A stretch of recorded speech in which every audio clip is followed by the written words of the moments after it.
Drones దుష్టులకు ఆశ్రయమిస్తూ దుర్మార్గంగా వ్యవహరిస్తున్న పాకిస్తాన్ భారత్పై దుస్సాహసానికి ప్రయత్నించి విఫలమైంది. మే 8వ తేదీన భారత్లోని 4 రాష్ట్రాల్లో 24 నగరాలకి పైకి ఏకంగా 500 డ్రోన్లు వదిలింది. ఒకటి కాదు, రెండు కాదు, ఏకంగా 210 నిమిషాలు అంటే అక్షరాల 3.5 గంటల పాటు ఏకధాటికి దాడులకు తెగబడింది.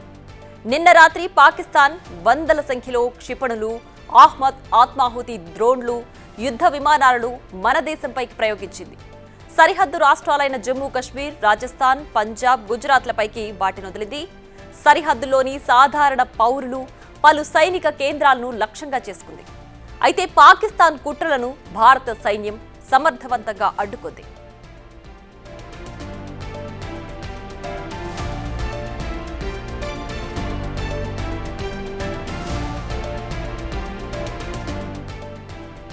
నిన్న రాత్రి 8 గంటల నుంచి 11 గంటల 30 నిమిషాల మధ్య పాకిస్తాన్ 500 డ్రోన్లతో దాడులు చేసింది. అయితే ఈ డ్రోన్లను S-400 డిఫెన్స్ వ్యవస్థ సమర్థవంతంగా అడ్డుకుంది. అలాగే దేశీయంగా తయారు చేసిన ఆకాశ్ క్షిపణులతో నడిచే భారత వైమానిక రక్షణ వ్యవస్థ శత్రుదేశ డ్రోన్లను భూస్థాపితం చేసింది. ఒకవేళ పాకిస్తాన్ ప్రయోగించిన డ్రోన్లు ఒక్కటి కూడా మన భూభాగాన్ని తాకినా అల్లకల్లోలమై ఉండేది. కానీ భయంకర పరిస్థితి నుంచి భారతీయులను రక్షించింది S-400 రక్షణ వ్యవస్థ అని భారత ఆర్మీ ప్రకటించింది.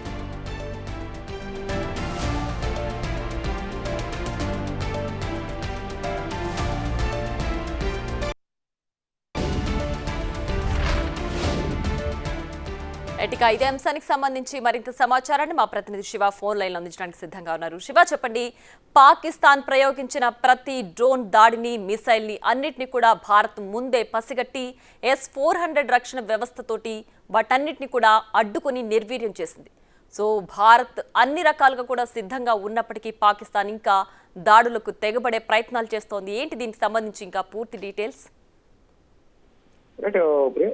నిన్న ఏదైతే జమ్మూలో 8 మిసైల్స్ తో దాడి చేసినందుకు కూడా అందరూ భావించారు. దానితో డ్రోన్స్ ప్రయోగించింది. దానిలోనూ అత్యంత చిన్నవైన డ్రోన్స్ కూడా ప్రయోగించి 24 నగరాల పైన జమ్మూ కాశ్మీర్ కానీ ఇతర పరిసర ప్రాంతాల్లో మొత్తం 24 నగరాల్లో ఈ డ్రోన్స్ ను ప్రయోగించి దాదాపు 500 చిన్న డ్రోన్లతో పాకు దాడులకు పాల్పడింది. అంటే జస్ట్ కన్ఫ్యూజన్ క్రియేట్ చేశారు. ఇటువంటి చిన్న డ్రోన్లను వదలడం ద్వారా డైవర్ట్ చేసి మన వేరే ప్రాంతం మీద పెద్ద పెద్ద డ్రోన్లు ప్రయోగించి ప్రాణ ఆస్తి నష్టం సంభవించే విధంగా కూడా అటాక్ చేసే పనిలో భాగంగా ఈ చిన్న డ్రోన్లను 5 డ్రోన్లను ప్రయోగించింది. ఈ నేపథ్యంలోనే కొంత భయానక వాతావరణం క్రియేట్ చేయాలనే ఉద్దేశంతో చేసింది. వాటిని అడ్డుకోవడానికి డైవర్ట్ చేసి భారత భద్రతా విభాగాన్ని డైవర్ట్ చేసి మళ్ళా వేరే వైపు డ్రోన్లను, బలమైన డ్రోన్లను ప్రయోగించి నష్టాన్ని చేకూర్చాలనే ఉద్దేశంతోనే ఈ 500 చిన్న డ్రోన్లతో పాక్ అటాక్ చేసింది. కానీ దీనివల్ల ఎటువంటి ప్రభావం పడలేదనేది కూడా మనకు అర్థమవుతోంది.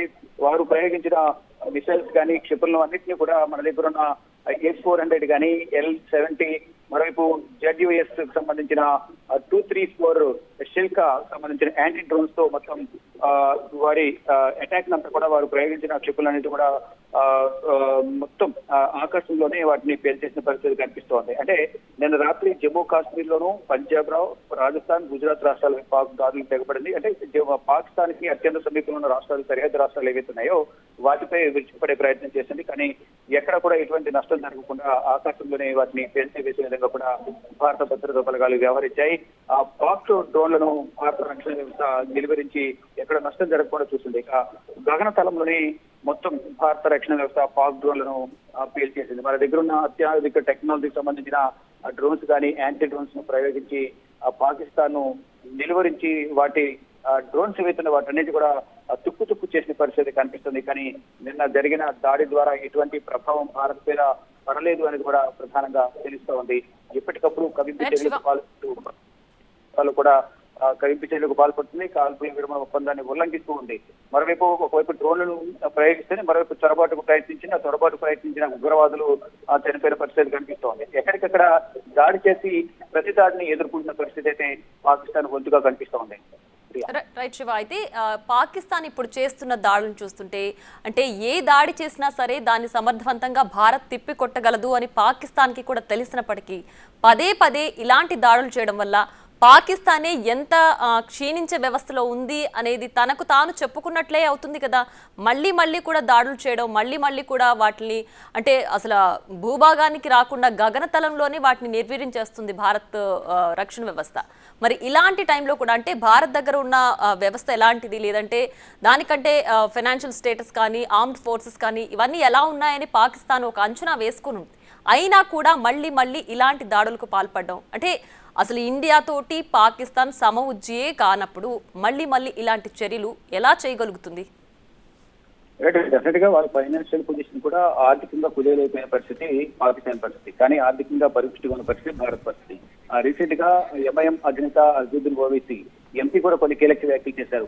మా ఆర్మీ బడ్జెట్ అంతా ఉండదు, మీ బడ్జెట్ అనేది కూడా ఆయన కొన్ని కీలక వ్యాఖ్యలు చేశారు. అంటే శత్రు దేశాలు లక్ష్యంగా చేసుకుని అమాయకులపైన దాడి చేస్తే మేము చూసి ఊరుకోవాలా, ఎటు పరిస్థితి ఊరుకోనికి లేదు, ఉగ్రవాదాన్ని అంతం చేస్తామంటూ కూడా అజదుద్దీన్ ఓవైసీ కూడా ఇటు పాకిస్తాన్ పైన కీలక వ్యాఖ్యలు చేశారు. అలాగే ఇప్పుడు చూసినా కానీ వారికి సరైన బలం లేకపోయినా ఏదో ఒక విధంగా పాకిస్తాన్ భారత్ కు నష్టం చేకూర్చాలి అనేది ప్రధానంగా భావిస్తుంది. దానిలో భాగంగానే సామాన్య జనాన్ని టార్గెట్ చేసుకుని ఏదో ఒక విధంగా ప్రాణ నష్టం, ఆస్తి నష్టం ఎంతో కొంత మా వల్ల భారత్ కు జరగాలి అనేది కూడా పాకిస్తాన్ భావిస్తుంది. దానిలో భాగంగానే వాళ్ళు విశ్వ ప్రయత్నాలు చేస్తున్నారు. ఆ విశ్వ ప్రయత్నాలు కూడా భారత్ సమర్థవంతంగా తిప్పికొడుతుంది. మన దగ్గర ఉన్న అత్యాధునిక టెక్నాలజీ కానీ యాంటీ డ్రోన్స్ ద్వారా అవన్నీ కూడా తిప్పికొడుతున్న పరిస్థితి కనిపిస్తుంది. కానీ ఎక్కడా కూడా పాకిస్తాన్ ప్రయత్నాలు ఎక్కడ కూడా సఫలీకృతం కావడం లేదు, విఫలమవుతున్న పరిస్థితి కనిపిస్తుంది. ఒకవైపు చైనా సపోర్ట్ తీసుకుంటుంది, మరోవైపు టర్కీ నుంచి యుద్ధ నౌకను తెచ్చుకుంది, మరోవైపు ఇరాన్ ఇరాక్ సహకారం పొందుతుంది. కానీ ఎక్కడ ఎంతమంది సహకారం అందించినప్పటికీ కూడా భారత్ దగ్గర ఉన్న ఈ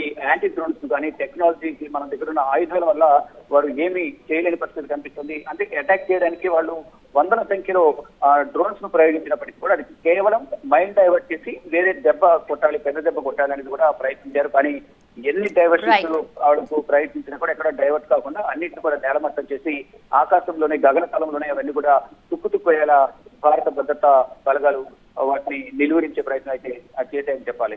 Priya. Right Shiva, thanks for the updates. Right.